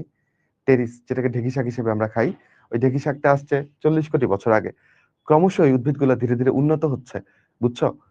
এরপরে নগ্নবীজি আসছে কত কোটি, 30 কোটি বছর আগে। ও আসছে হচ্ছে যে যুগে, সেই যুগের নাম ডেভোনিয়ান যুগ। এই যুগগুলা নিয়ে তোমরা পড়বা জিনতত্ত্ব বিবর্তন চ্যাপ্টারে, বুঝছো? তো জিনতত্ত্ব বিবর্তন চ্যাপ্টারে তুমি দেখবা এই ডেভোনিয়ান যুগকে বলা হচ্ছে উভচরের যুগ। মানে এই চ্যাপ্টারে পড়া না, বাট তাও শিখাই দিচ্ছি, বুঝছো? ডেভোনিয়ান যুগকে বলা হয় কি বলো, উভচরের যুগ। আমি কিভাবে মনে রাখতাম, দেব উভ, দেব উভ, দেব উভ, মিলাচ্ছে না বলো? তাহলে ডেভোনিয়ান যুগে যেমন উভচরে আসছে, তখন এই নগ্নবীজি উদ্ভিদ গুলাও আসছে 30 কোটি বছর আগে। আচ্ছা, এরপরে আসো আবৃতবীজী উদ্ভিদ। ও কত কোটি বছর আগে আসছে, 13 কোটি বছর আগে। তার মানে ডাইনোসররা কিন্তু আম জাম কাঁঠাল কলা খেয়ে যেতে পারে নাই। ডাইনোসররা প্রায় বিলুপ্ত হয়েছে 16 কোটি বছর আগে, বুঝছো? ওদের সময় পৃথিবীতে সব নগ্নবীজী উদ্ভিদই ছিল, আবৃতবীজী উদ্ভিদ ছিলই না। সেগুলো শুনে অনেকে মাথা ঘুরাইতে পারে, বাট আবৃতবীজী উদ্ভিদ 13 কোটি বছর আগে আসলেও 4 থেকে 5 কোটি বছর আগে ওর বিস্তৃতি হয়েছে, সারা পৃথিবীতেও ছড়াই পড়ছে। ওকে, আর মানুষ আসছে কত কোটি বছর আগে, মাত্র 2 কোটি বছর আগে, বুঝছো? মাত্র 2 কোটি বছর আগে। ডাইনোসর খাইছিল কি ভাই? ডাইনোসর অন্যান্য গাছপালা খাইছে, বুঝছো? আচ্ছা, হলো। এবং এই নগ্নবীজী উদ্ভিদের কয়টা গণ আছে, এগুলো জাহাঙ্গীরনগর ইউনিভার্সিটিতে দেয়। হ্যাঁ, এগুলো সব তথ্য দেয়। যারা জাহাঙ্গীরনগর ডিএনএর জন্য পড়বা, তারা একটু বইগুলা দেখবা, মানে ওরা পারলে বইয়ের প্রত্যেক লাইন থেকেই প্রশ্ন দেয়, বুঝছো? আর ঢাবির জন্য দেখবা আমি যা পড়াচ্ছি এগুলাই কভার হয়ে যাবে, এগুলা থেকে কমন পড়ে যাবে। 83টা গণ আছে, 721টা প্রজাতি আছে পুরো নগ্নবীজির মধ্যে। হ্যাঁ, এর মধ্যে সাইকাসের প্রায় 100টার মতো প্রজাতি আছে, আলহামদুলিল্লাহ। বাগানে লাগানো অবস্থায় কোন কোন নগ্নবীজি পাওয়া যায়? থুজা বলে একটা গাছ আছে, পাইনাস আছে, জামিয়া আছে, সাইকাস রিভোলুটা আছে, এগুলাকে আমরা বাগানে লাগাই, বুঝছো? তোমরা যারা দেখতে চাও, এই যে এই গাছটা হচ্ছে থুজা, সবাই দেখছো না? কম বেশি সব স্কুলে এটা আছে না বলো? কিন্তু গাছটা চিনো না। তোমরা কেন যেন গাছকে ভালোবাসো না, আমার খুব আপন লাগে গাছকে, বুঝছো? যখন, মানে কি বলবো, মানে তোমরা আমাকে পাগল বলতে পারো, তাই সব গোপন তথ্যগুলা দিব না। ফিরে আসো, কোথায় আছি? ও বাবা, গাছ আমাকে একটা চিমটি কাটলো। থুজা, তাহলে এটা একটা নগ্নবীজী উদ্ভিদ, বাগানও এটা লাগানো হয়। এই যে কাছ থেকে দেখলে এটাকে এরকম দেখায়, আশা করি সবাই চিনো। ওকে, তারপরে জামিয়া দেখছো? এখানে যে জামিয়ার কথা লিখা, জামিয়া হচ্ছে সব থেকে ক্ষুদ্র নগ্নবীজী উদ্ভিদ, বুঝছো? আমি তোমাকে দেখাবো, সব ছবি নিয়ে আসছি তোমার জন্য। তো সবচেয়ে ক্ষুদ্র নগ্নবীজী উদ্ভিদটা তোমাকে দেখাই ফেলি, কই রে বাবা, এই হচ্ছে সবচেয়ে ক্ষুদ্র নগ্নবীজী উদ্ভিদ জামিয়া। ওই দিন ঢাকা মেডিকেল কলেজের সামনে গিয়ে দেখি, ওমা কি সুন্দর একটা জামিয়া লাগাই রাখছে, সবচেয়ে ক্ষুদ্রতম নগ্নবীজী উদ্ভিদটা ডিএমসির সামনে লাগাই রাখছে। পরে একটা ছবি তুলতে ভুললাম না, আমার নিজের তোলা ছবি, বুঝছো? দেখছো জামিয়াকে? এটাই সবচেয়ে ক্ষুদ্র নগ্নবীজী উদ্ভিদ, ছোট্ট করে। ওকে, আরো একটা ছবি নিচ্ছি, এইটা হচ্ছে জামিয়ার স্ট্রোবিলাস বা মোচা, দেখছো? আচ্ছা, তাহলে এখন থেকে জামিয়া দেখলেও তুমি চিনবা। আমাদের সাথে বোধহয় লামিয়া আছো, রাইট? বাট লামিয়া ক্ষুদ্রতম নগ্নবীজী না কিন্তু, জামিয়া, লামিয়ার বান্ধবী জামিয়া হচ্ছে ক্ষুদ্রতম নগ্নবীজী। আচ্ছা, পরে যাই। এখন আমরা পড়বো নগ্নবীজির 4টা বিভাগ আছে। একটা নাম গিঙ্গোফাইটা, ফাইটা মানে উদ্ভিদ। একটা নাম সাইকাডোফাইটা, একটা নাম কনিফেরাফাইটা, একটা নাম নেটোফাইটা। এর মধ্যে প্রথম দুইটার শুক্রাণুতে ফ্লাজেলা আছে, যেমন তুমি পড়ছো সাইকাসের ক্ষেত্রে বহু ফ্লাজেলা। পরের দুইটা শুক্রাণুতে ফ্লাজেলা নাই। ওকে, গিঙ্গোফাইটা থেকে গিঙ্গো বাইলোভাকে আমরা দেখছি, যেটা হচ্ছে একমাত্র জীবিত উদ্ভিদ, এই বিভাগের একটাই উদ্ভিদ বেঁচে আছে, এটা হচ্ছে গিঙ্কো বাইলোবা, একটাই উদ্ভিদ বেঁচে আছে, এবং এইটা একটা জীবন্ত ফসিল, বলে ফেলছি। আর আমরা যে জামিয়া পড়লাম, ওই জামিয়াও সাইকাস যে বিভাগের অন্তর্গত, সাইকাটোফাইটা, ওই জামিয়াটাও সাইকাটোফাইটার অন্তর্গত, এবং এটা পৃথিবীর সবচেয়ে ছোট নগ্নবীজি। শিখে ফেললাম, ওকে। আচ্ছা, কনিফেরোফাইটা, এই বিভাগটা খুবই প্রেস্টিজিয়াস, কেন বলো? কারণ পৃথিবীর সব থেকে উঁচু উদ্ভিদটা ওদের দখলে, পৃথিবীর সব থেকে বুড়ো উদ্ভিদটা, বয়স্ক উদ্ভিদটা ওদের দখলে, বুঝছো? তো সবচেয়ে বড় উদ্ভিদের নাম হচ্ছে সিকুইয়া সেম্পারভিরেন্স। এটাকে কোস্ট রেডউড নামেও ডাকে। কোস্ট মানে উপকূলীয়, আর রেড উড মানে গাছটা আসলে কাটলে ভেতরে লাল লাল দেখা যায়, এই জন্য এটাকে আগে মানুষজন রেড উড নামে ডাকতো, রেড উড, লাল কাঠ। তো এই সিকুয়া সেম্পারভিরেন্স বা রেড উড যাই বলো, এইটাই পৃথিবীর সবচেয়ে উঁচু বৃক্ষ, যেটা 380 ফুট উঁচু হয়। তুমি চিন্তা করো, তোমার উচ্চতা কত? তোমার উচ্চতা 5 থেকে 6 ফুটের মাঝখানে, তাই না? তো ওর উচ্চতা 380 ফুট, 115 মিটার প্রায়, ভয়ঙ্কর উঁচু, তাই না? দেখতে চাও? ওই যে দেখো, কোথায় আমার, এই যে এটা হচ্ছে সিকুয়া সেম্পারভিরেন্স। একটু দেখো এখানে মানুষ দুটাকে কেমন লাগতেছে, এই যে এটা হচ্ছে তুমি, এই দুজন হচ্ছে তোমরা, বুঝছো? আর এটা হচ্ছে গাছ। এবার বুঝো কি বড় সিকুইয়া গাছ, কত বড় একবার চিন্তা করো। এই যে আমার পেছনে একটা সিকুইয়া বন, কার কার ইচ্ছে হচ্ছে এই বনে হারিয়ে যেতে? জ্যোৎস্না রাতে একদিন আমরা সবাই যাব বনে, রবীন্দ্রনাথের গানের মতো, তাই না? কিন্তু সেদিন যেন মনে সুখ থাকে। সুখ থাকবে কেমন করে? যদি আমাদের কাঙ্ক্ষিত রেজাল্টটা পেয়ে যাই, তাইলেই সুখ থাকবে। আমি চান্স পাওয়ার পর, মেডিকেলে চান্স পাওয়ার পর আমি কিছু টাকা পয়সা নিজের মতো করে অর্জন করতে পারি, বা উপহার পাই, আত্মীয় স্বজন বিভিন্ন জন বাসায় আসলেই তারা কোনো না কোনো কিছু গিফট দিয়ে যেত। আচ্ছা, নিজেও কিছু টুকটাক বাচ্চাদেরকে পড়াইছিলাম। তো আমি আমার ফ্যামিলিকে তারপর একটা ট্যুর অফার করি। আমরা ঘুরতে গেছিলাম। যাই হোক, সেই গল্প বলতে গেলে অনেক বেশি হয়ে যাবে, অনেক দীর্ঘ হয়ে যাবে। বাট এগুলো ছোটখাটো ড্রিম হিসেবে তুমি রাখতে পারো, যে আমি চান্স পাবো, এরপর আমি সহজে নিজের ঘাম ঝরিয়ে কিছু টাকা পয়সা কামাই করবো, এরপর আমি ফ্যামিলির সাথে একটা ফ্যামিলি পিকনিক করবো, আমার টাকা পয়সা দিয়ে, ইনশাল্লাহ। ওকে, কোথায় আছি বলো? বিশ্বের 3টা সর্বোচ্চ বৃক্ষের মধ্যে 1 নম্বরে আছে তাহলে সিকুইয়া সেম্পারভিরেন্স, যেটাকে রেডউড বলতেছিলাম। যাই হোক, এখানে ছিলাম। আর সবচেয়ে বয়স্ক বৃক্ষটার নাম কি বলো? সবচেয়ে বয়স্ক বৃক্ষটার নাম হচ্ছে ব্রিসল কোন পাইন, পাইন জাতীয় গাছ, এক ধরনের পাইন গাছ, বুঝছো? ওটার নাম হচ্ছে ব্রিসল কোন পাইন। তাহলে পাইনও কিন্তু নগ্নবীজি, এবং এটা কনিফেরোফাইটার অন্তর্ভুক্ত। এটা বিশ্বের সবচেয়ে প্রাচীন বৃক্ষ, এক একটা গাছের বয়স 5,000 বছর পর্যন্ত হতে পারে। 5,000 বছর, 5,000 বছর, ক্যান ইউ ইমাজিন? খ্রিস্টপূর্ব কত সাল থেকে সে আছে পৃথিবীতে, একবার চিন্তা করো। আচ্ছা, এরা সবাই কনিফেরা ফাইটার। আর নেটোফাইটার অন্তর্ভুক্ত কে বলো? নিটাম। নিটাম সম্পর্কে আমরা বহু তথ্য জানছি। এফেডরা থেকে আমরা কি পাই বলো? এফেড্রিন বা শ্বাসকষ্টের ঔষধ, এবং এখানে কি আবিষ্কার করছিলাম বলো? দ্বিনিষেক, দ্বিনিষেক আবিষ্কার করছি, এটাও জেনে রাখলাম, ঠিক তো? ফাইন, চলো এরপর নগ্নবীজ উদ্ভিদের আরেকটা ব্যাপার দেখতে পাবা, সেটা হচ্ছে লিভ স্কার। এটাও আমি আমার এই গাছ থেকে দেখাইতে পারবো। ও, ব্রিসল কোন পাইনের ছবিটা তো নাই, তোমরা সার্চ করো, এটা ভুলে গেছি ছবিটা অ্যাড করতে। সো আমরা যেটা পড়াতে চাচ্ছি সেটা হচ্ছে লিফ স্কার। লিফ মানে পাতা, স্কার মানে দাগ। তোমার হাতে কেটে গেলে এখানে দাগ পড়ে থাকে না? ওরকমই নগ্নবীজ উদ্ভিদের ক্ষেত্রে খেয়াল করো, বা এই গাছটার ক্ষেত্রেও খেয়াল করো, ভালোই ব্যায়াম হচ্ছে আমার। দেখতেছো? দেখো এখানে পাতা ঝরে গেছে, বাট পাতার দাগ রয়ে গেছে না? দেখতেছো পাতার দাগ গুলা ওর কাণ্ডের মধ্যে? এগুলো হচ্ছে লিফ স্কার। ওকে, বুঝছো? ওকে, আচ্ছা। সো লিভ স্কার থাকবে নগ্নবীজিতে, শিখলাম। এরপর সর্বোচ্চ 3টা বৃক্ষের মধ্যে প্রথমটা তো আমরা জানি, সিকুয়া সেম্পারভিরেন্স। এটা কিন্তু নগ্নবীজি, সবচেয়ে উঁচুটা কার দখলে? নগ্নবীজির দখলে। 2 নম্বর আর 3 নম্বরে যারা আছে, ওরা কিন্তু আবৃতবীজি, বুঝছো? এরা হচ্ছে আবৃতবীজি। এই যেমন এই যে সরিয়া, যে গাছটা আছে, সরিয়া হচ্ছে শাল জাতীয় গাছ, শাল গাছের মতো। আর ইউক্যালিপটাস তোমরা বোধহয় দেখছো বাড়ির আশেপাশে বিভিন্ন জায়গাতে। এটা কিন্তু উপকারী গাছ না, অপকারী গাছ, ইউক্যালিপটাস। ওকে, আচ্ছা, এটা অনেক উঁচু হয়। রমনা পার্কে গেলেও ঢুকলেই দেখবা বেশ কয়েকটা ইউক্যালিপটাস আছে, অনেক বড় বড়। জায়ান্ট সিকুয়া বলতে যেটাকে বোঝায় সেটা হচ্ছে সিকুয়া ডেনড্রন জাইগেন্টেকাম, আগে মনে করা হয়তো এটাই সব থেকে উঁচু, এই জন্য এটাকে জায়ান্ট সিকুয়া বলা হয়তো, বাট এটা অত উঁচু না, বুঝছো? এটা 96 মিটারের মতো উঁচু হয়, অত বেশি উঁচু না। অপরদিকে সিকুয়া সেম্পারভিরান্স হয় 380 ফুট বা 115 মিটারের মতো, সরিয়া হয় গিয়ে 100 মিটারের মতো, মানে মুখস্থ করতে হবে না, আমি জাস্ট তোমাকে আইডিয়া দিচ্ছি। ইউক্যালিপটাস মানে জায়ান্ট সিকুয়া অত বড় না, এটা হচ্ছে কথা। মানে সিকুয়া দুই রকমের আছে, একটা হচ্ছে রেডউড আর একটা হচ্ছে জায়ান্ট সিকুয়া। ওকে, তো রেডউডটাই সবচেয়ে বড়, এবং এটাকে রেডউড বলার আরেকটা কারণ হচ্ছে, বা এটা যেই পার্কে থাকে ওই পার্কের নাম হচ্ছে রেডউড ন্যাশনাল পার্ক। একটু আগে যে ছবি দেখাইলাম। ওকে, বাংলাদেশের সবচেয়ে উঁচু বৃক্ষের নাম কি বলো? এত উঁচু, এত উঁচু যে ও বলে ভাই আমি আর দাঁড়িয়ে থাকতে পারছি না, আমি একটু এখন বইলাম। ওকে, আমি একটু বইলাম। তাহলে সবচেয়ে উঁচু বৃক্ষটার নাম কি বাংলাদেশে বলো? বইলাম, বুঝছো? বসেন বসেন। আর সবচেয়ে ছোট্ট আবৃতবীজী উদ্ভিদের নাম, সবচেয়ে ছোট নগ্নবীজী পড়ছি জামিয়া, সবচেয়ে ছোট আবৃতবীজী উদ্ভিদের নাম কি? ওলফিয়া অ্যারাইজা বাংলাদেশের বিবেচনায়। আর যদি তুমি পৃথিবীর বিবেচনায় বলো তাহলে ওলফিয়া মাইক্রোস্কোপিয়া।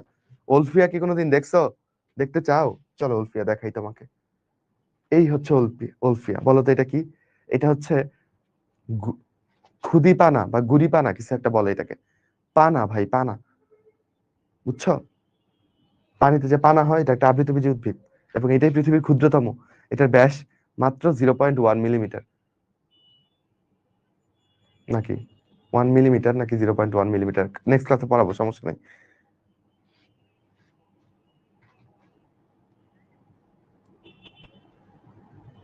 হ্যাঁ, হাঁসকে খাওয়া, এক্স্যাক্টলি, এটাকে ডাক উইডো বলা হয়, বুঝছো? আর এটা হচ্ছে বইলাম, দেখো এটা অনেক উঁচু হয়, গাছের টাইপটা দেখে বোঝা যাচ্ছে গাছটা কি অনেক উঁচু হয়।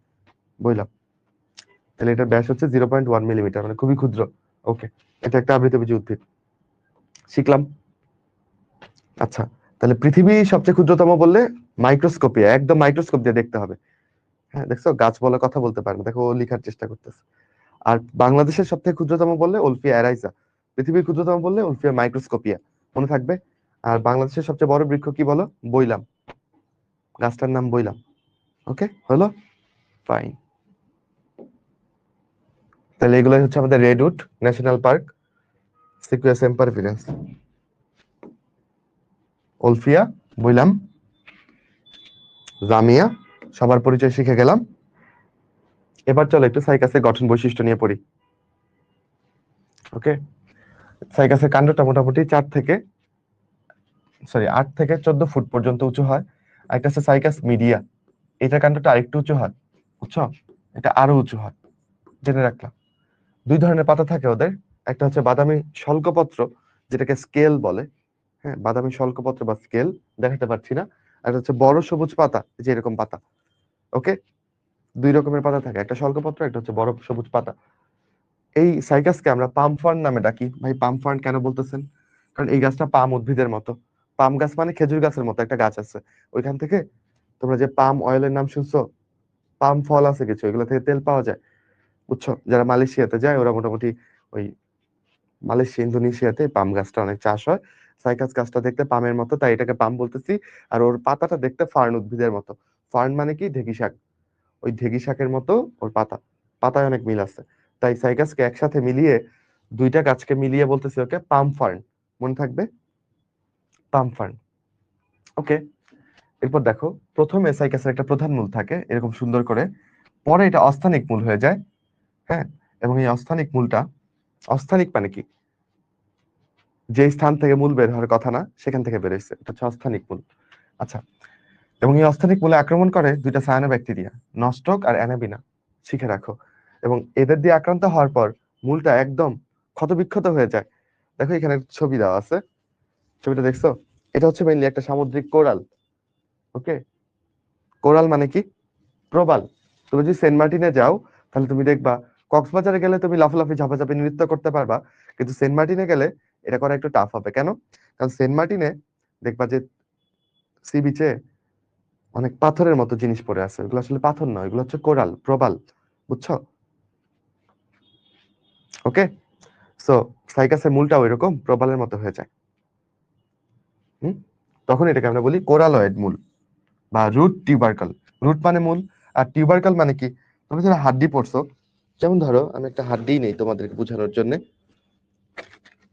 ওকে, তো দেখো এটা হচ্ছে একটা হিউমারাস, এইটার এইটুকু হচ্ছে একটা টিউবারকেল। ওকে, তো টিউবারকেল মানে কি, একটু উঁচু অংশ, ওদের মূলটাও এরকম উঁচু নিচু ক্ষত বিক্ষত হয়ে যায়, তাই এটাকে আমি মূল রুট টিউবারকেল বলতে পারি।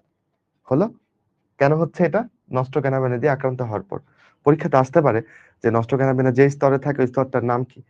যেহেতু এটা সায়ানো ব্যাকটেরিয়া, তুমি তো ভুল করে ব্যাকটেরিয়া স্তর দাগাইতে পারো, কিন্তু এটা আসলে কি বলো, কি নামে ডাকি? শৈবাল স্তর নামে। সায়ানো ব্যাকটেরিয়া আরেক নাম কি? নীলাভ সবুজ শৈবাল। তাহলে ওদেরকে শৈবালও বলা হচ্ছে, আবার ব্যাকটেরিয়া বলা হচ্ছে। কেন এরকম ভাই? ওরা আসলে কি, আসলে ওই দুইটার মাঝামাঝি। ওদের মধ্যে ব্যাকটেরিয়ার বৈশিষ্ট্য কি আছে? সায়ানো ব্যাকটেরিয়ার মধ্যে ওরাও আদিকোষী, ব্যাকটেরিয়াও আদিকোষী। ওদের মধ্যে শৈবালের বৈশিষ্ট্য কি আছে? শৈবাল সালোক সংশ্লেষণ করতে পারে, সায়ানো ব্যাকটেরিয়া সালোক সংশ্লেষণ করতে পারে। তাই এদের একটা নাম সায়ানো ব্যাকটেরিয়া, আরেকটা নাম হচ্ছে নীলাভ সবুজ শৈবাল। শৈবালও বলা হয়, ব্যাকটেরিয়া বলা হয়। যাই হোক, গেল। আচ্ছা, এবার সাইকাস গিয়ে সৃষ্টিকর্তার কাছে একটা আর্জি জানাইলো যে আপনি তো আবৃত বীজের জন্য জাইলেমের 4টা কোষ রাখছেন, ভেসেল দিছেন ওকে, আমাকে দেন নাই। আপনি তো ফ্লোয়েমের সঙ্গী কোষ আবৃত বীজকে দিচ্ছেন, আমাকে দেন নাই। তাহলে আমি যে এই যে আমার এত বড় বড় পাতা, এই পাতায় যে আমি পানি পরিবহন করব, আমি কিভাবে করব এই সঙ্গী কোষ ছাড়া, এই ভেসেল কোষ ছাড়া? সৃষ্টিকর্তা বললো টেনশন করিস না, তোকে একটা ইউনিক জিনিস দিচ্ছি, তোকে একটা ইউনিক জিনিস দিচ্ছি। ইউনিক জিনিসটা কি? Transfusion tissue. এই ট্রান্সফিউশন টিস্যু কিসে হেল্প করে? পাতায় পার্শ্বীয় ভাবে পানি পরিবহনে হেল্প করে। তাহলে পাতায় পার্শ্বীয় ভাবে পানি পরিবহন করবে কে বলো? Transfusion tissue. আবৃতবীজী থাকবে না, এর শুধু কার থাকবে? নগ্নবীজীর। পারা গেল? বা সাইকাসের। ওকে, সাইকাস এবং ফার্নের মধ্যে কি মিল? ফার্ন উদ্ভিদ তোমরা দেখছো কিনা? ফার্ন উদ্ভিদের একটা ছবি রাখলে বেস্ট হইতো, ভুলে গেছি। দুজনই স্পোরোফাইট, মানে দুজনের একটা কোষ নিয়ে তুমি যদি স্টাডি করো তাহলে দেখবে এখানে ক্রোমোজোম জোড়ায় জোড়ায় আছে, মানে তারা ডিপ্লয়েড। এরকম হলে সেটাকে বলি স্পোরোফাইট। তো স্পোরোফাইটের বাংলা হচ্ছে রেণুধর। বুঝছো, অনেক জায়গায় আমার বাংলা লেখা, বাংলাগুলো খুব ভয়ঙ্কর। আরেকটা উদ্ভিদ আছে গ্যামেটোফাইট, ওইটা আরো ভয়ঙ্কর বাংলা, ওইটার বাংলা হচ্ছে লিঙ্গধর। যাই হোক, তাহলে যদি হ্যাপ্লয়েড উদ্ভিদ হইতো তাহলে তুমি তাকে বলতা গ্যামেটোফাইট।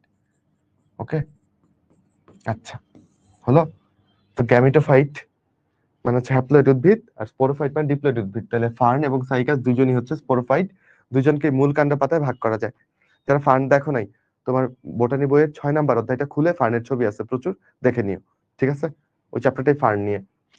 দুজনের পাতায় পক্ষল যৌগিক। ভাই পক্ষল যৌগিক মানে কি? পাতা নিয়েও আমরা নেক্সট ক্লাসে পড়বো। পাতার দিকে তাকাই, পাতার দিকে। এখানে এই ছোট ছোট পাতা, এগুলো একটা পাতা, আবার এই বড় পাতার মধ্যে এরকম অনেকগুলো ছোট ছোট পাতা আছে, তাই না? তাহলে এটা একটা যৌগিক পাতা। এটা কেমন পাতা বলো? এটা একটা যৌগিক পাতা। ওকে, এবং যেটা দেখবা তুমি, যে দুইটা পাতা যে বেরোইছে, এই যে এগুলাকে পিনা বলতে পারো তুমি। যাই হোক, এই দুইটা ছোট পাতাকে তুমি পাখির ডানার মতো চিন্তা করতে পারো, পাখার মতো। তাহলে এটাকে বলি পক্ষল যৌগিক। কি বলো? পক্ষল যৌগিক, দুই পাশে আছে। ওকে, তাহলে দুজনের পাতাই হচ্ছে এরকম পক্ষল যৌগিক। এবং ওদের কচি পাতাটা কেমন অবস্থায় থাকে বলো? কুণ্ডলিত অবস্থায় থাকে। এরকম কুণ্ডলিত অবস্থায় থাকে কচি পাতা। বুঝছো? আচ্ছা, এরকম কুণ্ডলিত অবস্থায় থাকার একটা নাম আছে। এটাকে পত্রবিন্যাসকে বলা হয় ভার্নেশন। কি বলা হয় বলো? ভার্নেশন। ভার্নেশন মানে কি? পাতা কিরকম করে আছে, পাতার বিন্যাসটা কেমন। তো যেহেতু কচি পাতাটা কুণ্ডলিত হয়ে আছে, এটাকে বলা হয় সার্সিনেট ভার্নেশন। সার্সিনেট ভার্নেশন। ভার্নেশন মানে পাতার বিন্যাস, আর সার্সিনেট মানে গোল্লাকৃতির। হলো, বুঝছো? আচ্ছা, দুজনের শুক্রাণুতে বহু ফ্লাজেলা আছে, এবং দুইজনের জীবন চক্রেই হেটারোমরফিক যৌনক্রম পাওয়া যায়। হেটারোমরফিক যৌনক্রমের ডিপ ডিটেলস আমরা যাব না, খালি জেনে রাখো দুইজনের যৌনক্রম। যৌনক্রম মানে হ্যাপ্লয়েড আর ডিপ্লয়েড দশা পর্যায়ক্রমে আসা। তো দুইটার ক্ষেত্রে যৌনক্রমটা কেমন? হেটারোমরফিক। হেটারো মানে ভিন্ন, মর্ফ মানে দেখতে কেমন। হ্যাঁ, তো ওরা যখন হ্যাপ্লয়েড থাকে আর ডিপ্লয়েড থাকে, ওরা দেখতে ডিফারেন্ট হয়। বলবো না করেও বলতে ইচ্ছে হচ্ছে। একটা টেরিস উদ্ভিদের হ্যাপ্লয়েড দশা হচ্ছে এরকম, এটাকে বলে প্রোথেলাস। ও যখন ডিপ্লয়েড অবস্থায় আসে তখন সে একটা আস্ত গাছের মতো হয়।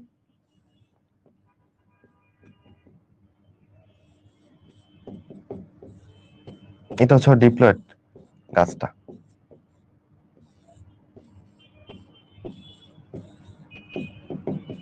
ওকে, সো গাছটা অনেক বড়, কিন্তু এটা অনেক মাইক্রোস্কোপিক। তো দুই জায়গায় দেখতেও দুই রকমের না। সো হেটারো মানে দেখতে, মানে হেটারো মানে ভিন্ন, মর্ফ মানে দেখতে কেমন। তাহলে টেরিসে এবং সাইকাসের ক্ষেত্রে হ্যাপ্লয়েড এবং ডিপ্লয়েড দশা দেখতে ভিন্ন। এই যাক, এটুকু না বুঝতে বেড়া নাই, ঠিক আছে? এটা অন্য চ্যাপ্টারের, তোমাদের শর্টের বাইরের চ্যাপ্টার গেল, তাহলে এটা পারবো। ওকে, সাইকাসের জনন পড়ে ফেলছি। অজনের জনন কখন হয়? মার্চ এপ্রিল মাসে মুকুল বের হয়। আর যৌন জননে দেখো তো মাইক্রোস্পোরোফিল, মেগাস্পোরোফিল, এই তথ্যগুলো পারো কিনা? মাইক্রোস্পোরোফিল মোচাকৃতি স্টোবিলাস বা কোন তৈরি করে। স্পোরাঞ্জিয়া মানে কি জানি, যেখানে স্পোর থাকে। সোরাস মানে কি? কয়েকটা স্পোরাঞ্জিয়া মিলে সোরাস হয়, এবং সামনের চোখা অংশটা অ্যাপোফাইসিস।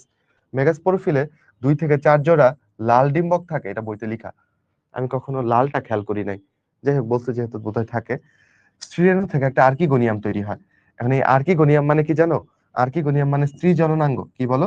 স্ত্রী জননাঙ্গ। সো এটা একটা অনুন্নত বৈশিষ্ট্য। আবৃতবীজ উদ্ভিদে কিন্তু আর্কিগোনিয়াম তৈরি হয় না, এটা ওর জন্য উন্নত বৈশিষ্ট্য। সাইকাসের আর্কিগোনিয়াম তৈরি হয়, এটা একটা অনুন্নত বৈশিষ্ট্য। আর ওই আর্কিগোনিয়ামের ভেতরে ডিম্বাণু তৈরি হয়, এই আর কি। পিনিউল কি জিনিস জানি? সর্পমণি হিসেবে বেচা হয় কোনটাকে? মাইক্রোস্পোরোফিল বললে হবে?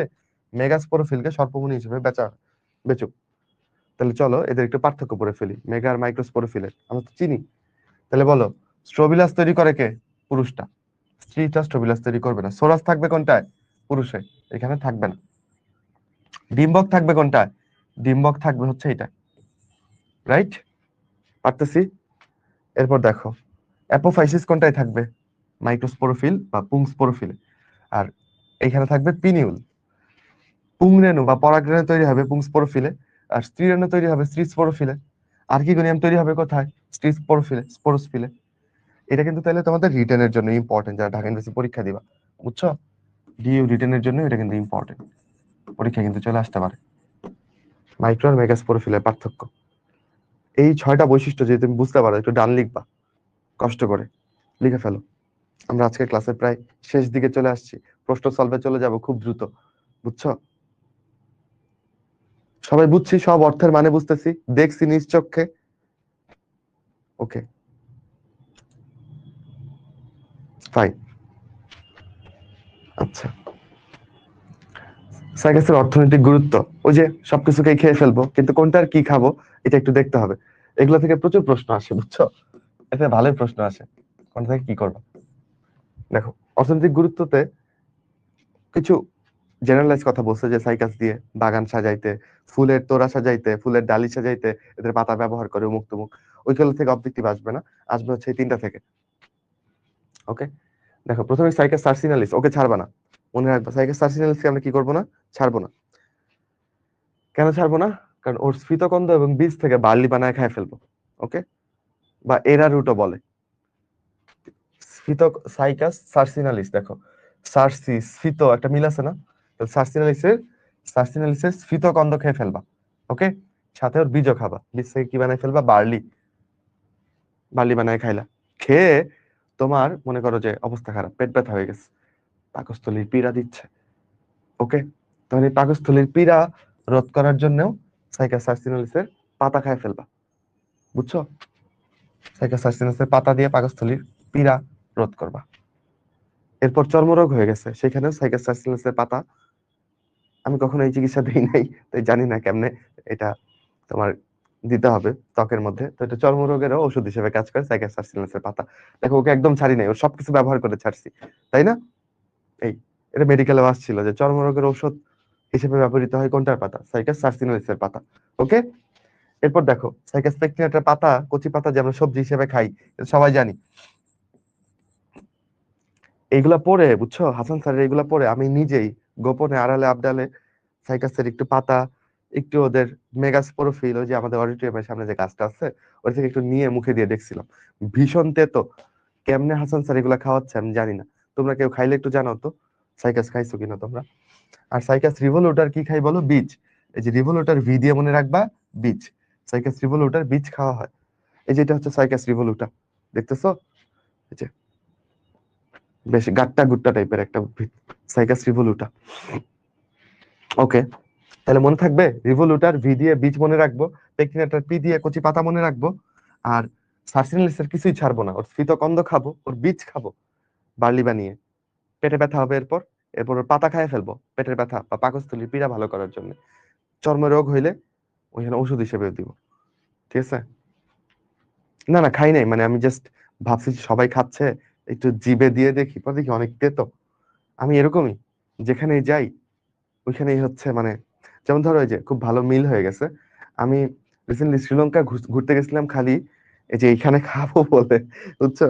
কুমার সাঙ্কারা রেস্টুরেন্ট। হ্যাঁ, যেদিন এখানে খেয়ে ফেলছি এরপর থেকে আর আমার শ্রীলঙ্কা ভালো লাগে না। মানুষজন অনেক কিছু দেখতে যায় না, আমি বিভিন্ন জায়গায় হচ্ছে খেতে চাই। বুঝছো? আমার খাইতে খুব ভালো লাগে। আমি খুব পেটুক, আমার টেস্ট বাড গুলোতে একটু বেশি নিউরন সাপ্লাই আছে। যাই হোক, এটা আমার ক্লাস করতে করতে গল্পে গল্পে তুমি বুঝে ফেলবা। আমি এখানে বিভিন্ন রকমের সাইকাস দেখা যাচ্ছে, বুঝছো? যেমন এটা খুব সম্ভবত সাইকাস সার্সিনালিস। এটা হচ্ছে সার্সিনালিস। এটা সাইকাস সার্সিনালিস। দেখো এটা পুংস্ট বিলাসটা দেখছো কি সুন্দর, দেখছো? আর এই যে আগের স্টবিলাসটা মইরা এদিক দিয়ে মরে যাচ্ছে। আর এটা কি বলো? এটা হচ্ছে মেগাস্পোরোফিল গুলা, এই যে ডিম্বক গুলা দেখা যাচ্ছে, দেখছো কি সুন্দর? দেখে মন ভালো হয়ে যাচ্ছে এই আস্ত দেখতে। এটা এটা হচ্ছে কি বলো? সাইকাস সার্সিনালিস। ওকে, আমরা আমাদের পড়া পড়ে ফেলছি। এখন হচ্ছে আমাদের জাস্ট সব পড়ছি আমরা, সব লিটারালি যা পড়া আছে সব পড়ে ফেলছি। এখন হচ্ছে আমাদের রিভিউ। রিভিউটা আমরা করবো বই থেকে, যে বইয়ের এই ব্যাপারগুলো আমরা বুঝতে পারছি কিনা, কারণ এখান থেকে প্রশ্নগুলো দিবে। চলো পড়ো বাচ্চারা, সাথে থাইকো। দেখো, নগ্নবীজি উদ্ভিদের বৈশিষ্ট্য পড়তেছে। এরা বহু বর্ষজীবী, মানে কি এরা অনেক দিন বাঁচে। ওকে, আচ্ছা বাঁচলো। চিরসবুজ মানে ওদের পাতা শীতকালে ঝরে না। শীতকালে ঝরে গেলে ওদেরকে চিরসবুজ বলা যাবে না, ওদেরকে বলবো পত্র ঝরা। শীতকালে অনেক গাছে পাতা ঝরে যায়, ওরা পত্র ঝরা গাছ। আর সাইকাসে পাতা ঝরবে না, তাই ও চিরসবুজ বা চিরহরিৎ। হরিৎ মানে সবুজ। তোমরা ডিএল রয়ের কবিতাতে পড়ছো যে কোথায় এমন হরিৎ ক্ষেত্র আকাশ তলে মিশে, ওইরকম আর কি। হরিৎ মানে সবুজ, তাহলে চিরসবুজকে চিরহরিত বলা যায়। বলুক স্পোরোফাইট, এটা কেমন বলো? অসম রেণু পশু। এই কথা মানে কি? মানে ওদের দুই রকমের স্পোর থাকে, একটা মাইক্রোস্পোর যেটা ছোট্ট, যেটা শুক্রাণু, আর হচ্ছে মেগাস্পোর যেটা বড়। তাহলে দুইটা দুই রকম না? তাহলে এটা হেটারোস্পোরাস বলবা না? আচ্ছা, স্পোরোফিল গুলা স্ট্রোবিলাস বা কোন তৈরি করতে পারে দেখছি আমরা। মেগাস্পোরোফিলে, মেগাস্পোরোফিলটা ডিম্বক উৎপন্ন হইলে এখানে কোনো কি গর্ভাশয় তৈরি হয় না। গর্ভাশয় না থাকায় ওদের কোনো ফল হয় না। ফল না থাকায় ওদের বীজটা উন্মুক্ত থাকে, তাই ওরা নগ্নবীজী। ওকে, তারপর আসো, পরাগরেণু সরাসরি কোথায় গিয়ে পড়ে? ডিম্বক রন্ধ্রে। যেহেতু কোনো গর্ভমুণ্ড নাই, নর্মালি তো আবৃতবীজিতে গর্ভমুণ্ডে পড়বে, ওর ক্ষেত্রে কই পড়বে? ডিম্বক রন্ধ্রে। ডিম্বক মেগাস্পোরোফিলে কিনারায় নগ্ন অবস্থায় থাকুক। তাহলে গর্ভাশয় নাই, তাই কোনো ফল সৃষ্টি হবে না। এগুলো সব সোজা কথা না, বলো? 7 নম্বর পয়েন্ট দেখো, বীজটা কেমন থাকবে? নগ্ন অবস্থায় থাকবে। গেল। 8-এ একটু স্টার্ট দিও, বই যদি কেউ পড়ো। 8 খুব ইম্পর্টেন্ট, এখান থেকে প্রশ্নটা দিবে।